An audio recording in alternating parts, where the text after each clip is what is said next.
Name something that gets passed around. A joint. A joint. Legalized marijuana is always a very difficult question. The time is long overdue for us to remove the federal prohibition on marijuana. From now on, I smoke weed exclusively with white people. Well, I'm getting higher next time. They're walking on their pants with their cap on backwards, listening to Enema Man, the Snoopy Poop Dog. There's definitely cannabis in there, and it makes sure that I can sleep now. What's to keep somebody from getting all potted up on weed and then getting behind the wheel? Don't piss off your old dealer. Marijuana is not the kind of thing that ought to be legalized. I know you're not supposed to admit that you smoke pot, but I don't drink alcohol. Let's get out of here. I have some really good weed back at the hotel. I used to smoke marijuana. I don't care if an adult wants to smoke marijuana. They shouldn't go to prison for it either. Yeah, I wish you really believed that. Welcome back, everybody. It's Toker Talk Radio. I'm Radical Russ, hanging out here in beautiful legal Potland, Oregon, where I had a really great guest joining me earlier today before the show. It was my friends Mike and Tawny Booten. You will remember Mike for sure. Definitely Mike and Tawny from the Discovery Channel television show, the reality show Weed Country, where they followed various Northern California Emerald Triangle growers. Well, Mike was that guy on Weed Country. So we're fishing buddies. We got to hang out with Bobby Platshorn out in Florida and go on a couple of fishing trips out on the Atlantic with him. And whenever he's in the Pacific Northwest, he stops by. Whenever I'm in Northern California, I see if I can hit him up and see what's happening. And it's great to get to talk to him because he, far more than I, knows about the whole being a media guy, being in the public eye. He has haters just like I have haters, so we can kind of discuss haterade.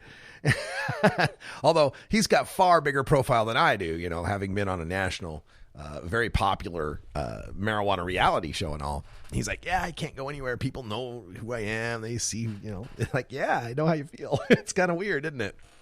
So we had a lot of great discussions earlier today. Want to thank him for stopping by and for his support of Delta 9 House and Studios.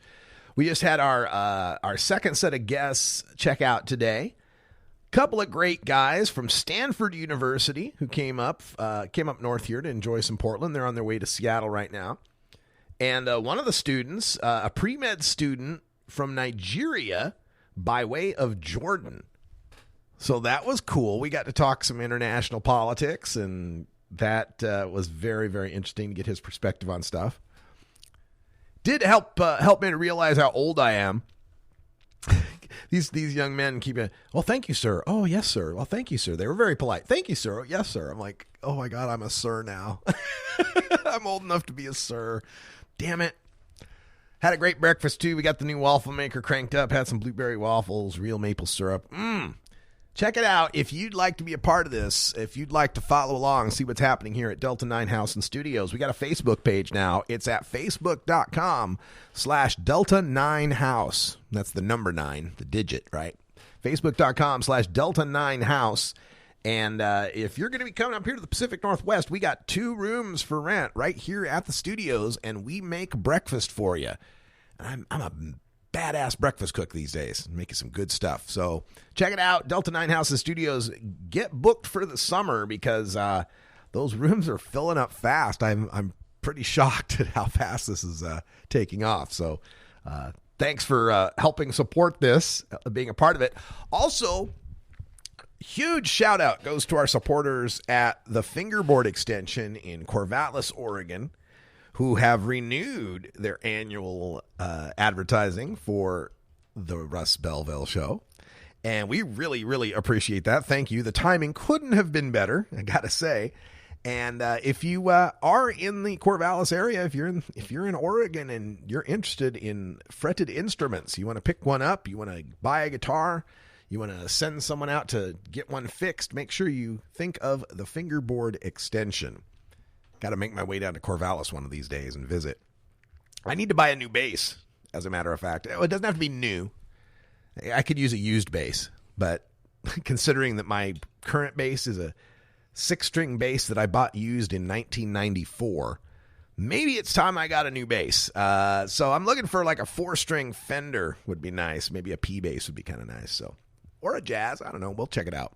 But I'm thinking of going back to a 4-string. Might be kind of fun. All right, that's enough about me. Let's get into what's happening here in hour 2. We've got all sorts of stories to talk about. First of all, a great bit of research coming out of the University of British Columbia identifying the genetics, identifying the specific genes that make up the terpenes in the cannabis plant. So we'll talk a little bit about that. We've also got a story coming out of Colorado that shows one of these unintended consequences of marijuana legalization, and that is how it affects employment in the service industry.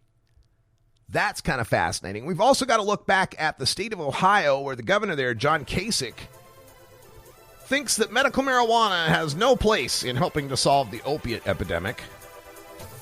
God, I can't wait for these guys in 2 or 3 years to have to eat their words when they've been proven so wrong. Also, we'll talk a little bit about what's going on with Trump and Russia, and as my chat room says, the smell of Watergate is in the air. Yep, sure is, folks. Those who do not learn from their history are doomed to repeat it. Looks like we're getting to repeat it right now. Gonna take a break. We're back right after this.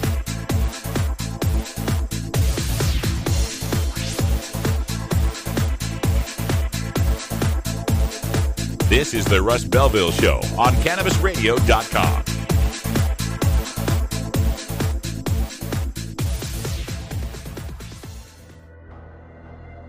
In the interest of fair and balanced journalism, the Russ Belville Show presents the anti-drug public service announcement of the day. I wish my tire had blown out that night. I wish my car had skidded off the road. I wish I'd broken my neck. I wish I'd been crippled. But I didn't crash.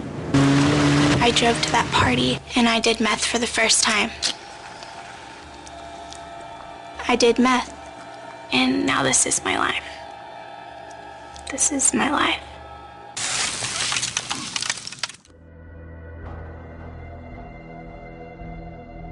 This has been the Russ Belville Show's anti-drug public service announcement of the day, exclusively on RadicalRuss.com.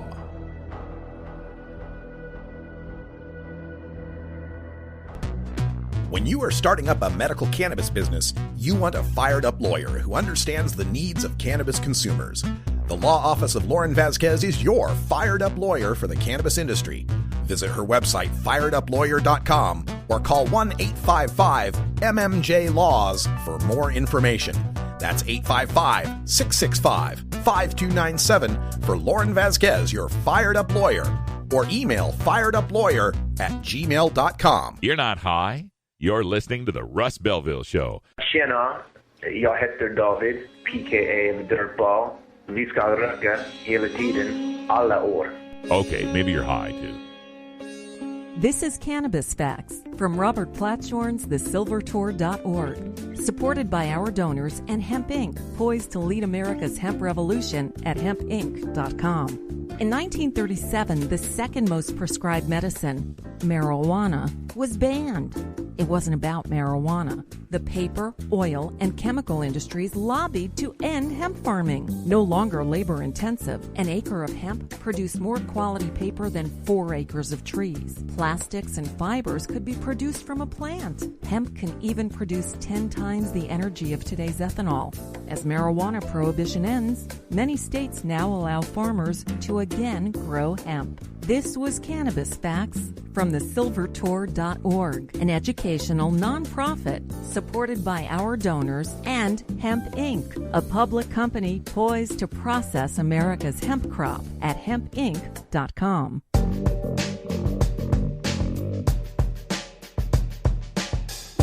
Warning, hits taken on this show are larger than they appear. Do not try this at home.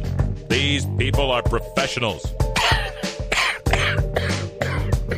Or at least they pay me to say that. This is Dan Michaels from danmichaelsaudio.com, and you're listening to Radical Russ on CannabisRadio.com. Welcome back, everybody. 10 after the hour here in beautiful legal Portland, Oregon, where spring has sprung. We're beginning to see the appearance in our sky of this bright yellow disc. It's the damnedest thing. It's this bright yellow disc, comes up in the east, and then it goes down in the west, and it seems to radiate this energy, this brightness that warms all living things. I've heard it called the sun. Yeah, it's so rare that we see it around here. So it's really nice to get some sunshine. Oh, spring has sprung here in Portland, Oregon, and the flowers are blooming. Let me tell you. Speaking of blooming flowers, one of the greatest parts of blooming flowers is the wonderful smell that we get from the blooming flowers. And earlier today, Mike Booten was here from the Discovery show Weed Country. Also, check if you want to do some rafting, you ought to check out Weed Country Adventures, Mike and Tawny's whitewater rafting company, because they're very 420 friendly on that. So check that out, Weed Country Adventures. But he got to talking about how some people, when it comes to the cultivation of cannabis in these towns, some of the squares get upset because of the smell. They get all upset. They go to their city councilman, they go to the county commissioners. Oh my God, the smell of marijuana, it smells like a skunk. It's disgusting. It physically sickened me. It was so pungent. It put me under the influence without my permission. It was so disgusting, the smell of marijuana. Oh my God. Now, every time I hear that bleating from these people, I recall that I grew up in Nampa, Idaho, on the north side of town, where the smell from the sugar beet factory, especially around harvest time and processing time, was to make you gag. It was awful. And other folks, you've lived by, let's say, a paper plant on a river, perhaps. You've lived near a coal, anything kind of power plants. You've lived near a cattle, dairy farm or something like that. There's some stinky stuff out there that's perfectly legal, and all of us have to just deal with it. But it was fun talking to him about this, because Mike points out that there was this council meeting, this county council meeting that he went to, Trinity County, where these people had been complaining. Some of the people who had been complaining about, the smell, it makes me sick, it forced me to the hospital, it put me under the influence. He talks about how he had gone to one of these council meetings and brought with him a square foot of canopy. He brought a square foot of pot plants, mature pot plants. So he could kind of explain what is a square foot, of canopy, right? And they were some pungent plants, right? They were mature, flowering, nice aroma pot plants. He brings them in to the council, right? Everybody can smell them. He does his testimony and talks about the testimony, right? Here's a square foot and what a square foot's like, and here's the plants, blah, blah, blah. Does this thing. And then days later, follows up and asks, like, the county poison control and, like, the county hospitals and all that kind of stuff. Did anyone complain from that meeting about the smell of the plants making them sick? Did anyone check in because they were under the influence because of this smell? He's like, Mike's telling me, he's like, it's not like I intended to be so smart about it or to have a gotcha moment, but I just got to thinking about it. All these people that were complaining about how pungent and terrible the pot plants were, I bring them into the county meeting. Nobody walked out of the meeting. It was apparently not so pungent that it was making them sick. I'm like, yeah, that's a good point, man. That's a good point. But of course, what's making the pungent aroma that we get from cannabis are the terpenes. And this is becoming much more of a concern and an issue for consumers, is basically the terpene profiles of these strains and the different products, and how the terpenes translate in the concentration process. Because now that's something we can concentrate on. Back in the day, really the only thing you were concentrating on was THC. You're buying an illegal product on an underground market where the chance, this may be the next weed. This may be the only weed you get from now till the next time. And who knows when the next time's coming. This may be all you get before the drought. So it's in your best interest. You want to get the most bang for your buck. You're going to get, hey, I need the stuff that really kicks some ass. And from the seller's point of view in the underground market, what has he got to market with? He has no advertising. He has no real word of mouth except for among his little underground circle. You know, it's not like people just go to their, you know, break room at work and say, hey, I bought the greatest weed from a guy last night, right? He doesn't get that kind of word of mouth. Like somebody, hey, this friend of mine makes great cakes, right? And people aren't going to talk like that about weed.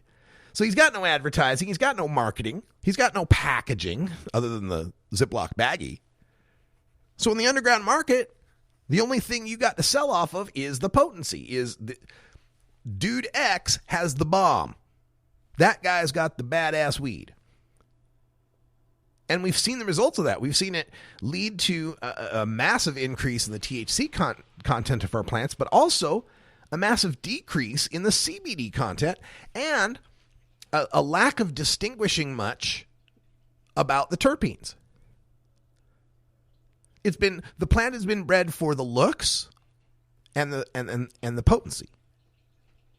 We've bred it. We want to have it. We want to see those crystally trichomes, man. We want to see those crystally trichomes. We want to see the purple. We want to see some red hairs.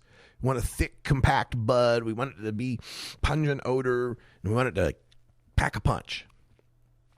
But now that marijuana is becoming increasingly legalized, you don't have to go for the most potent thing because you do have choices and there will be access tomorrow and the next day and the next day. So now we can start differentiating it. We are starting to see now the introduction of lower THC cultivars specifically to satisfy a market that wants a light buzz, that wants to be able to have a joint they can smoke during the day and not get totally couch locked and still be able to get stuff done. A kind of marijuana that you never could sell in the black market. Hey man, I got some great 8% THC weed. And nobody's going to go for that on the underground market. They want the most bang for the buck. But when you've got a whole glass counter full of different strains to choose from, you might choose a lower strain. And now you can start choosing based on what is the terpene content? What is the mixture? What is the ratio? What works best for me? And to help this along, we get this story out of PLOS One of the journals. University of British Columbia researchers are identifying the genes behind terpenes. And according to this study, they found about 30 terpene synthase genes that contribute to diverse flavors in cannabis. The number is comparable to similar genes that play a role in grapevine flavor for the wine industry. The genes the researchers discovered play a role in producing natural products like limonene, myrcene, and pinene in the cannabis plants. These fragrant molecules are generally known in the industry as terpenes. One of the researchers says limonene produces a lemon-like flavor. Myrcene produces the dank, earthy flavor like purple kush. They found a gene that produces the signature terpene of beta-caryophyllene and others. So one of the things that's nice about this, being able to get some standardization, being able to know that when I finally do figure out the combination that works for me, that I find, let's say, Durban poison, and this particular Durban poison strain is at this level of myrcene and that level of limonene and this level of beta-caryophyllene and this THC and this CBD, and be able to know what that kind of that fingerprint is, kind of that, what is the template of strains that work for, of combination of terpenes that work for me. Then as I start to investigate other strains, it's not so hit and miss. Right now, like, I might know that I like Durban poison, so let me find things that are kind of close to that, maybe to tweak this angle or that angle, but it's kind of hit and miss. You're guessing to some extent. Like, you may know a little bit about the plant's background and what its, X cultivars are, so many generations past and so forth. But you might not, you don't really know. But once we identify all this genetic stuff, what genes are for this terpene, that terpene, we'll have a much better roadmap to know where to go. Like, okay, so you found that this particular strain of Durban poison works well for you, and you say that your problem is, let's say, insomnia. This strain has, let's say, a myrcene of 1.3%. Here's another strain that's a very similar profile to Durban, but has a higher myrcene. Let's give that a try. right? You got a little more science involved in figuring out what direction you want to go with your sampling. Leave us exit stage left. All right, that sound means it's 4:20 here in the Pacific time zone. Time for us to take our union-mandated safety briefing. Let's hope that you're feeling quite safe out there. When we return, we ask, why sling pizza when you can sling weed? The unintended consequences of marijuana legalization on the service employment sector.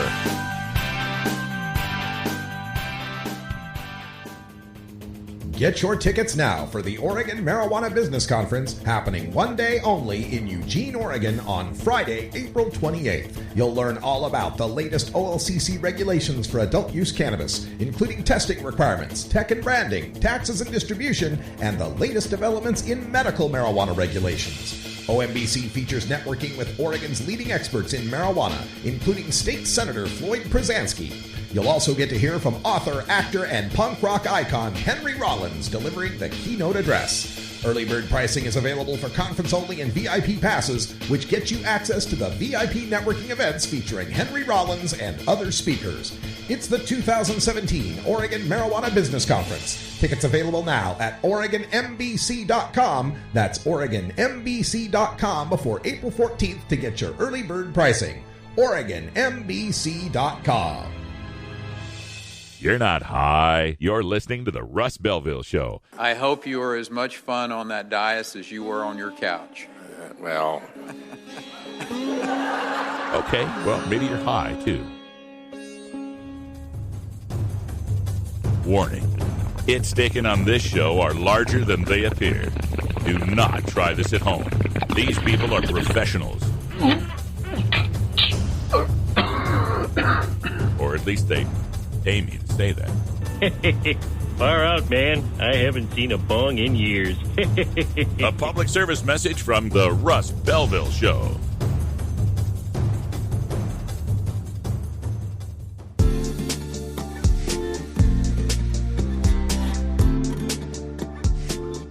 Most of us pirates, we go on vacation to North Dakota, you know, because they've got a town called Argusville. Arr, arr, arr. What are you smoking there, boy?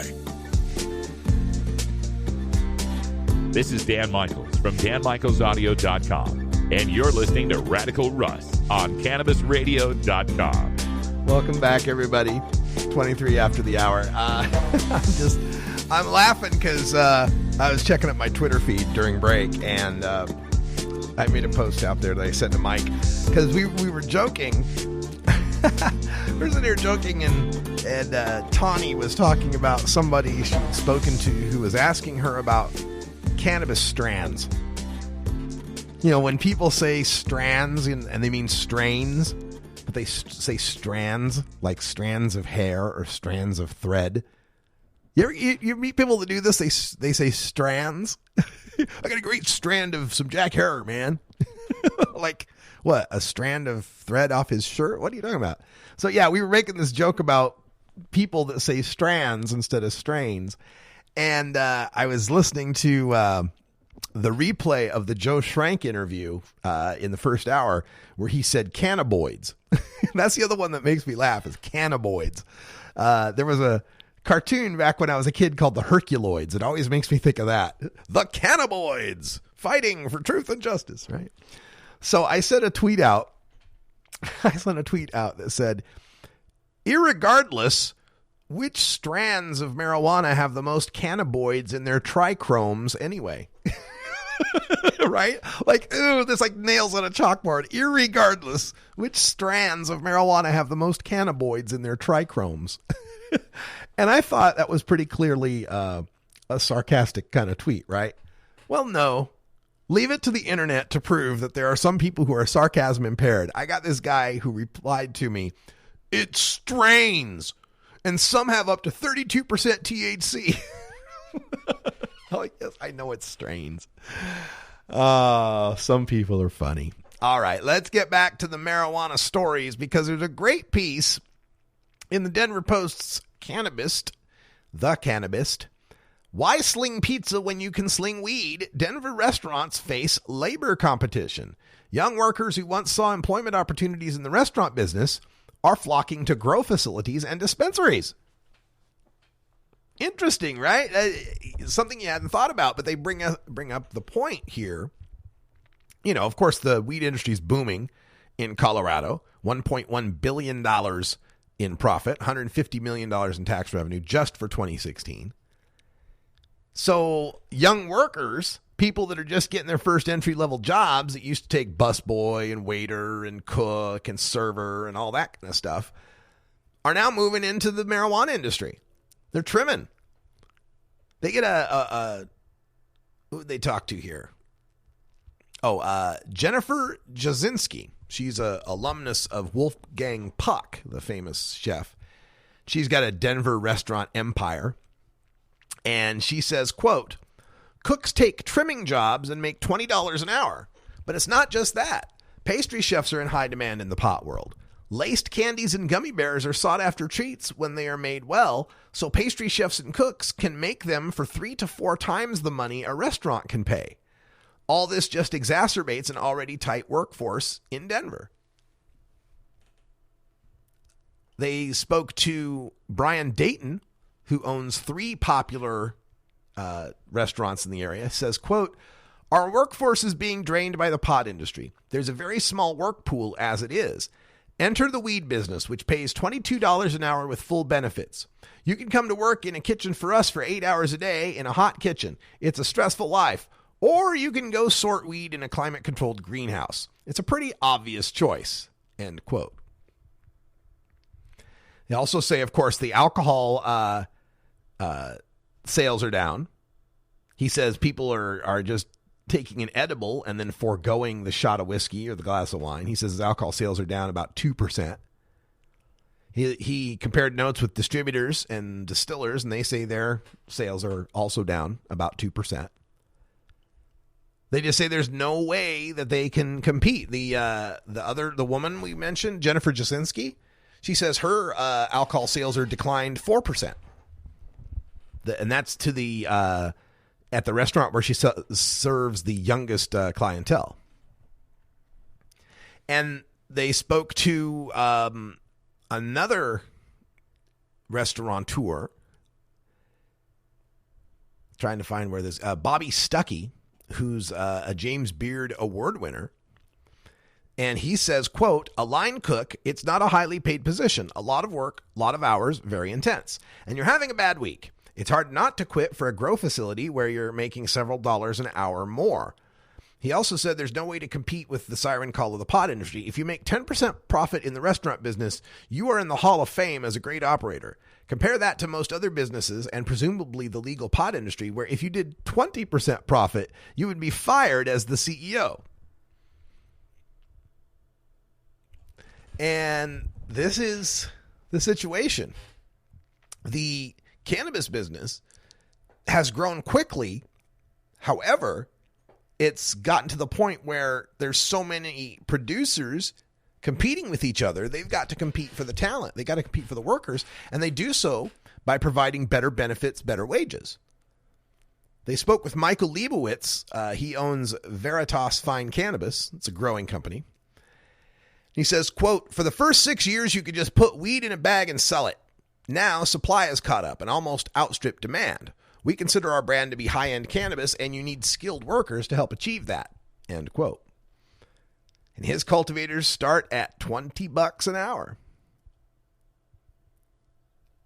So this is something, another one of the unintended consequences when the marijuana industry comes in. When you legalize marijuana in your state, it leads to a decrease in the labor pool for the service industry. When that happens, the prices in the restaurants go up. The prices for services generally go up. The price of living generally goes up. We're finding that here in Portland. And especially when we talk about housing. You look in Colorado, in Denver, Colorado, or Portland, Oregon, or Seattle, Washington, and you're trying to find yourself an apartment, just an apartment, and you're not going to find anything under $1,000. It's just getting very expensive to live in these cities. Just like the tech boom went and made San Francisco just about unlivable for all but the tech workers, we are now seeing the pot boom in some of these cities, fueling the growth of house prices, the increase in rents, the increase in prices throughout the service industry, and other industries that just can't keep up, that can't compete with this. Unintended consequences of legalization. We find a boom in construction because of, new brick and mortar places being put up for dispensaries or remodels happening for warehouses to be grow facilities and so forth. But the flip side of that is trying to find yourself any sort of industrial warehouse for your business if you're not a pot company.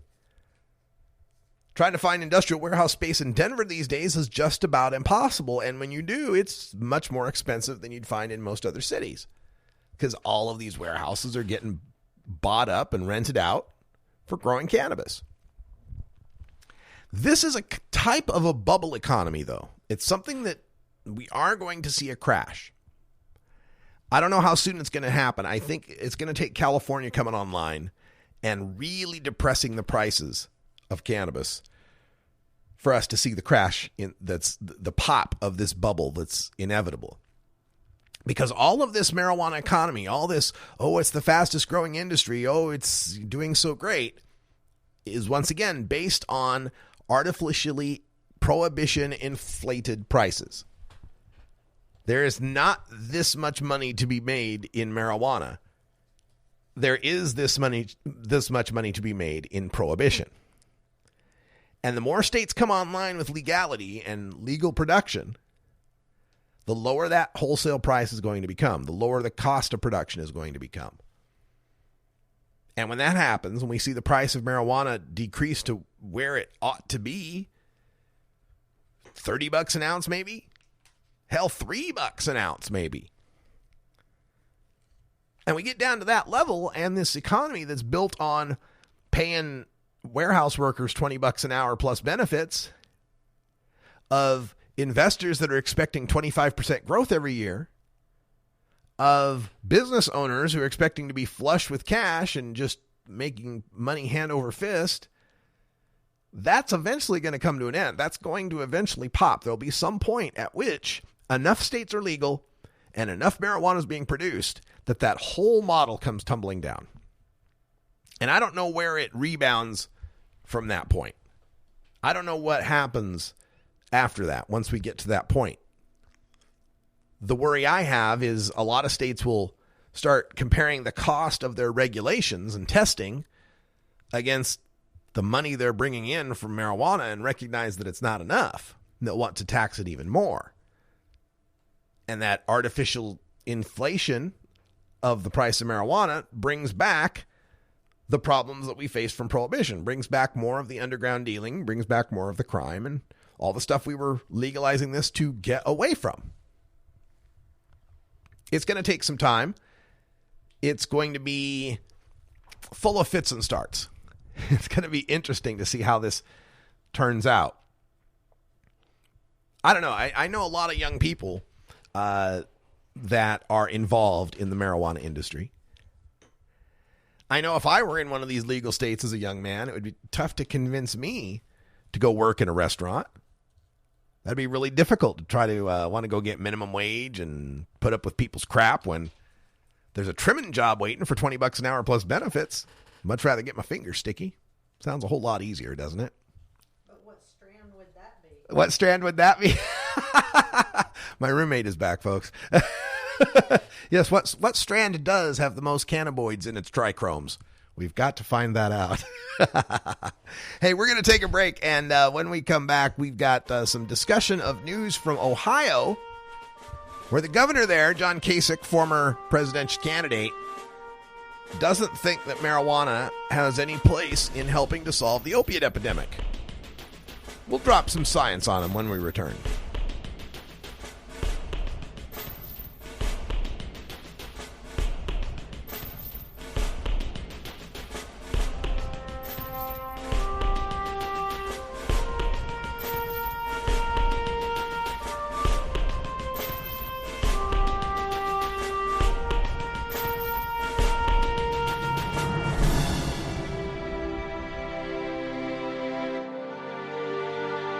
This is the Russ Belville Show on CannabisRadio.com.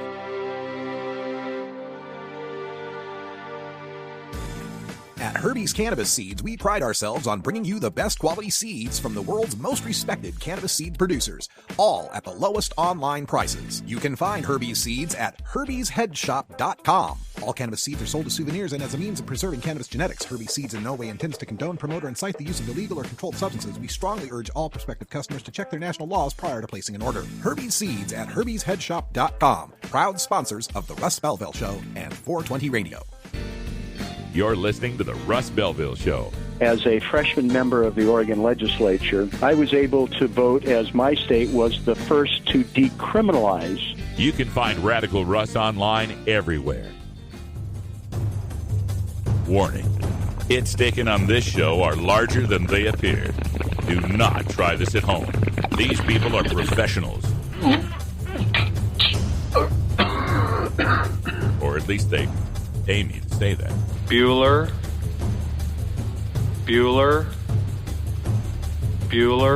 A public service message from the Russ Belville Show.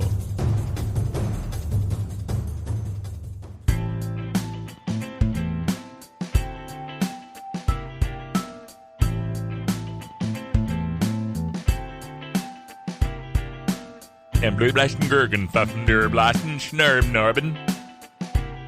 You're tuned into the Russ Belville Show, the voice of the marijuana nation, only on CannabisRadio.com. Well, we got some news here from the state of Ohio. Governor John Kasich said Thursday he doesn't think Ohio's new medical marijuana program will help mitigate the state's opioid crisis, though recent studies indicate otherwise. That's the key. That is the lead sentence coming out of this report in the Cleveland Plain Dealer. Contradicting the governor right there in the first sentence. He doesn't think medical marijuana will help the opioid crisis, though recent studies indicate otherwise. That is, I don't know if you're reacting to it the same way I am, but that is a big deal that a mainstream newspaper felt it was so obvious that medical marijuana helps the opioid epidemic that it could openly contradict the governor of the state on the issue. Could call him out on his fake news. This happened at a news conference. There's a new law in Ohio that limits opioid prescriptions. And so the reporter was asking what role medical marijuana might play in helping to reduce that. So the governor responded by telling kids not to do drugs, but that marijuana is okay, sends a mixed message. Oh, yes. The message we would send to the children if we told them that doing illegal drugs is wrong, but OxyContin is a medicine. Oops, I mean marijuana. These guys that freak out, they're like the kids are so dumb they can't understand that there's a difference between drugs that are taken for recreation and drugs that are taken for medical purposes. They understand that every day. They understand that when they see the ads on TV for the Abilify and the Levitra and the Plavix and whatever the hell else. They know there's things called medicines. The mixed message you've got a problem with is the message that you're mixing. That some people that use marijuana are bad because of the reason they use it, and some people are good because of the reason they use it. The mixed message you can't handle is the idea of marijuana being both a medicine and a recreational substance, which is a false message. Marijuana is just marijuana. It doesn't matter why you're using it. When I'm sitting in a joint circle with a Vietnam veteran in a wheelchair and a Rastafarian, and we're passing that joint from one to another, when I'm holding the joint, it's not an illegal drug that suddenly transmogrifies into a medicine when it gets to the Vietnam vet, that suddenly transmogrifies into a sacrament when it's held by the Rastafarian, and that transmogrifies back to an illegal drug when it gets to me. It's the same damn joint. And it harms me or helps me to the same extent it harms or helps them. It's either harmful or not. That's the key here. Now, we understand why we have an alcohol drinking age for kids, right? Because we come to understand that somebody younger than this certain age, all use of it is harmful to them. We've decided that. Whether it's actually true or not is irrelevant in this discussion. We've decided that age is a determining factor as to whether or not alcohol is harmful. But not the reason you're drinking. We didn't determine that, drinking is okay if you're doing it at a wedding for a toast, but it's not okay if you're sitting in the alley drinking, $2 Chuck. No, $2 Chuck is legal. Champagne is legal. Beer is legal. Wine is legal. It doesn't matter why you're using it. You could be drinking a beer at the game to have fun. You could be drinking a case of beer at home to drown your sorrows. It doesn't matter. It's still legal. How you use it and whether or not you're using it harmfully or not doesn't enter into it. Doesn't enter into it at all. But somehow with marijuana it does. You have AIDS. Oh, well, then this marijuana is not harmful at all. Oh, you're just bored. I'm sorry. Marijuana is a harmful, dangerous drug. It makes no sense. So anyway, Kasich's got the problem with the mixed message, and he says, quote, referring to medical marijuana, quote, I know it's not recreational marijuana, not recreational use, but I don't see a role for it in this at all. Well, bullshit, Governor, because you aren't seeing the difference. He says that medical use is not recreational use, but it has no place in the opiate epidemic. The only reason he's saying that is because to him, the opiate epidemic is a problem of drug abuse, which is a problem of illegal drugs, which marijuana is an illegal drug. Even if they're using it medically, it confuses the issue. Like he said, mixed message. He's not looking at the science at all. He doesn't care at all whether this is a medical help for the opiate epidemic. He sees it as gateway drug, illegal drug. Drugs are bad. Okay. Now, the Cleveland Plain Dealer goes on to note that numerous studies have shown that opiate overdoses and deaths have decreased in states that allow medical marijuana, that marijuana can alleviate pain. And the most recent study, released Tuesday, found hospitalization rates for painkiller addiction and abuse dropped 23% on average in states after they allowed medical marijuana use. Hospitalization rates for overdoses dropped 13%. This was all in the Journal of Drug and Alcohol Dependence. Further researchers in Canada released a study in February that found 63% of its sample that's eligible for the medical marijuana program chose cannabis over prescription drugs, including opioids. Now, in each case, the researchers are clear to point out that marijuana doesn't solve the opiate epidemic, but that it should further be studied. And this is like, with the opiate thing, we are running into that same chuckle. And we got the chuckle from Jeff Sessions, right? Have you heard this? People are saying for the opiate crisis, have you heard this? People are saying that marijuana could solve the opiate crisis. I mean, give me a break. Have you heard anything so stupid? That's the same level we're at right now in 2017 with medical marijuana and the opiate crisis as we were in 2009 with recreational legalization and the economy. Remember Barack Obama? Well, there's been some talk about we could use a marijuana legalization as a way to help our economy. I don't think that would be a good way to fix the economy. Remember him saying that? And he got the chuckle, he chuckled at it. I don't know what this says about the online community.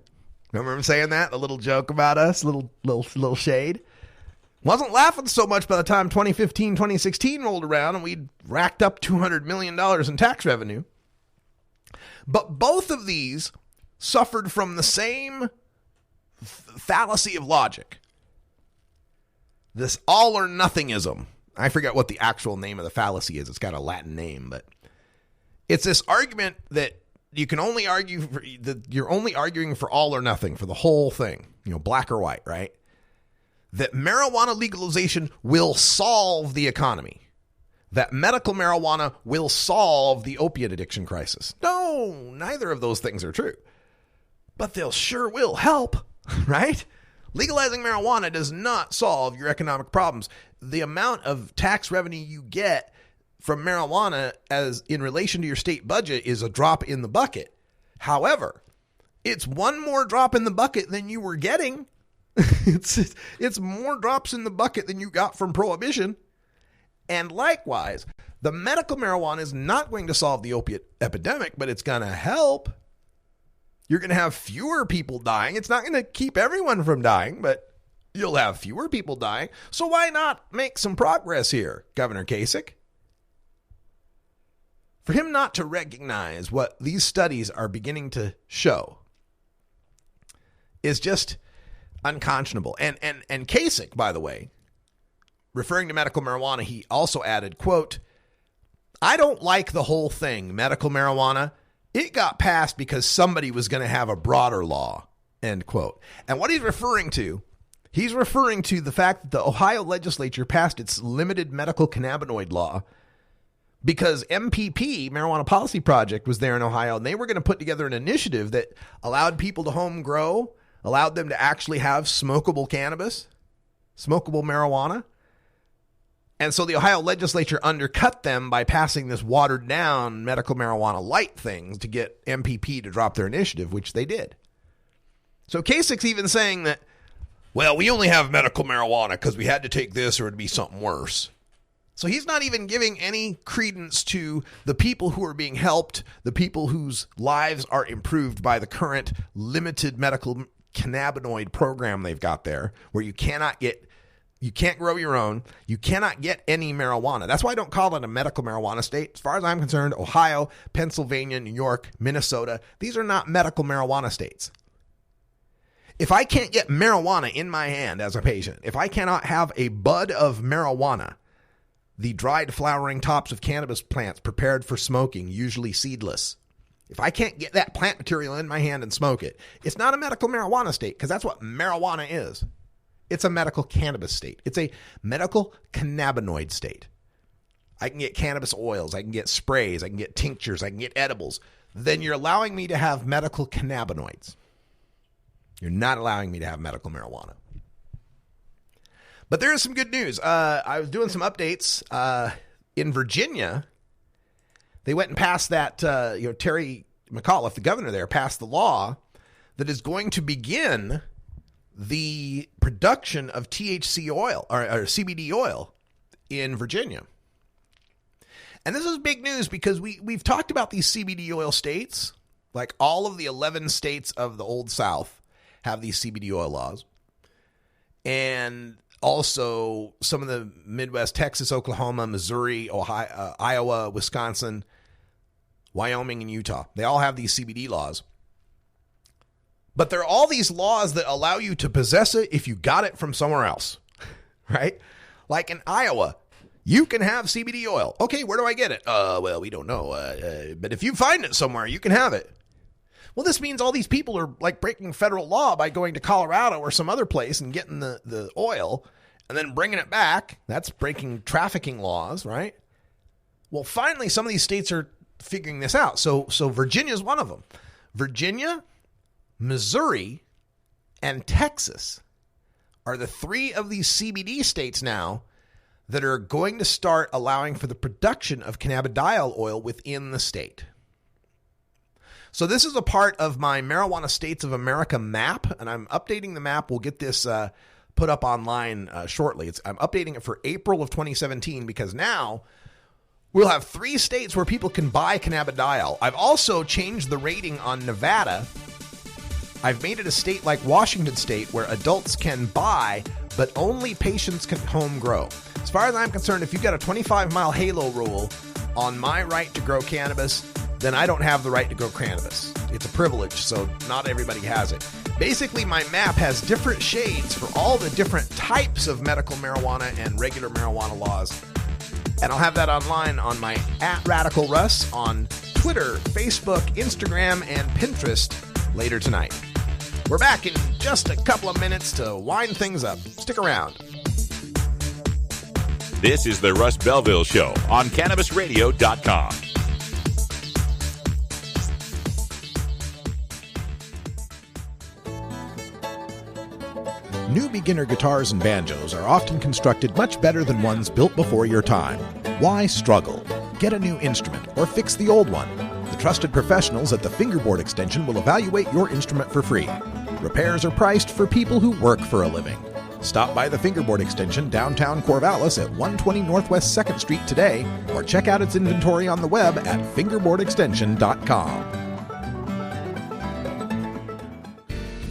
You're listening to the Russ Belville Show. As someone who is a social worker, I think we really must look at the way we're handling marijuana in this country. You can find Radical Russ online everywhere. Warning. Hits taken on this show are larger than they appear. Do not try this at home. These people are professionals. Or at least they pay me to say that. I smelled some marijuana smoke in Vietnam. A public service message from the Russ Belville Show.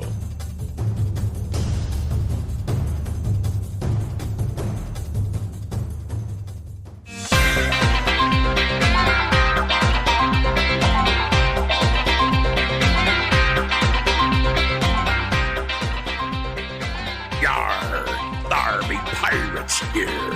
Har, har, har, har, har. You're tuned into the Russ Belville Show, the voice of the marijuana nation, only on CannabisRadio.com. All right, welcome back, everybody. It's 52 after the hour as we wind things up here in beautiful legal Potland, Oregon. Got a piece out in Leafly, leafly.com. Which cannabis conferences are beneficial to your business? And great article because it has as its featured image Henry Rollins from the last International Cannabis Business Conference in San Francisco. Henry Rollins will be the keynote speaker at the Oregon Marijuana Business Conference taking place on April 28th. I'll be there streaming live, and we're hoping to get Henry Rollins on the show for that episode. It'll be a lot of fun. But it's good to know that Leafly is promoting the ICBC and its sister organization, the OMBC, in this article of which cannabis conferences are beneficial to your business, because there are a lot of these cannabis business conferences. So some of the ones they list include the Marijuana Business Conference in Las Vegas, MJ Biz Conference. Now, this is the only big business conference I've not yet been to. Both times that I've had the chance to go to Vegas, there's been some other event that's taken me away from it. So I haven't yet been to that one. I've heard great things. The NCIA Cannabis Business Summit. That's the one that's in Oakland. It's happening June 12th through the 14th this year. I will be there streaming live from the NCIA Cannabis Business Summit. Then there's the aforementioned International Cannabis Business Conference taking place in Germany, in Berlin, coming up April 12th and 13th. I was going to be there, but they couldn't afford to fly me out for it. So, damn it, maybe next year. They also mentioned the New West Summit, Dispensary Next, and the Lift Cannabis Expo. That's one in Canada. But I'm just glad to see that the ICBC made the list. I agree that it's one of the best cannabis conferences out there. Also in the news, there's a piece in CNN Money about Las Vegas and marijuana legalization. It's entitled, "The Sin That's Not Welcome in Sin City." And they bring out the point that while marijuana has been legalized, you're not going to see any dispensaries, any retail cannabis shops on the Vegas Strip. And the way they're explaining it is that the zoning regulations in Clark County, it's not Las Vegas. The Las Vegas Strip is part of Clark County, but it's not part of Las Vegas, the city. So, in the Strip, it's legal to be walking around with open containers of alcohol, but you can't advertise strip clubs. I mean, you can't have strip clubs on Las Vegas Strip. They're out in other locations. Brothels are way out in the desert. They're outside of Clark County because the prostitution's not allowed in Clark County or Washoe County, the counties that house Las Vegas and house Reno. But also, the Clark County dispensaries can't be anywhere near a casino. So in Clark County on the Strip, of course, the Strip is all casinos. So all your dispensaries are going to be off the Strip like 2-3 blocks, right? You're going to have to go behind and around and back. And they've got some of them. I mean, they got the medical ones now, and these medical ones are the ones that are going to be first crack at being the recreational ones. So you're not going to see green crosses and pot leaves on the Strip itself. You're going to have to go a few blocks off. Also, when it comes to investing, you can't invest in both. You can't invest in a casino and a dispensary. You can either invest in gaming or you can invest in marijuana. And keep in mind that the public toking penalty under the Nevada law is pretty huge. It's a $600 fine for public toking, and it's a misdemeanor. You're not going to get jail time, but it's a misdemeanor. So you get a criminal record if you're caught toking out there on the Las Vegas Strip. So this is something that I think is going to catch some people at first. Now they're planning on having their recreational industry in Nevada up and running on July 1st. The goal is to be up and running July 1st, which should make a very fun 4th of July weekend in Nevada. But I think at first we're going to get some people caught not knowing about this public toking misdemeanor and not being cognizant of, that while it's legal, it's not accepted. It's not promoted like alcohol is in Nevada. You're not going to be able to walk around with open, joints like you can walk around with an open container. All right, last minute, one final story coming out of CBS Miami. Mother arrested after teen passes out pot candy in school. Coconut Creek area, the police there say a woman had a box of gummy candies laced with marijuana in the refrigerator of her home. Her daughter grabbed a handful of them and started selling them for $10 each at the middle school. At least one student got sick after ingesting them. According to the arrest report, the student got ill, told on the friend, and the mom said that the friend and other students said that the mom had a large box full of the gummies at her residence.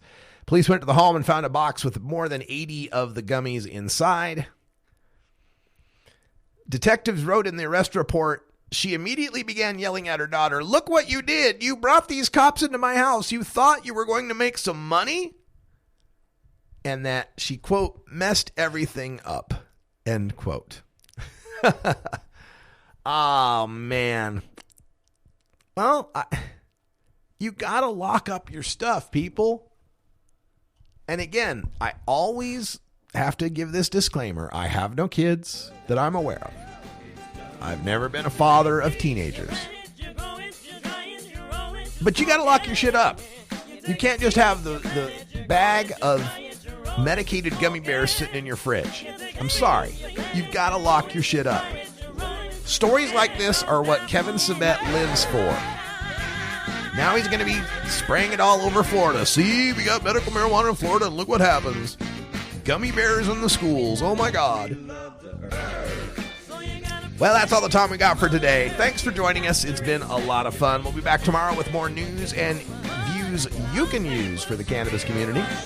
We'll have ourselves a great Friday show, and on Monday, we'll have some more details for you about the future of this show and some great improvements you have to look forward to. For everyone here at Delta 9 House and Studios, I'm Radical Russ. Thanks for joining us, and until next time, take care of each other, Tokers.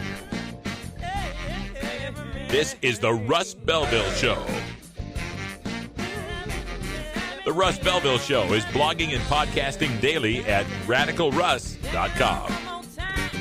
You take a seed, you plant it, you grow it, you dry it, you roll it, you smoke it. You take a seed, you plant it, you grow it, you dry it, you roll it, you smoke it.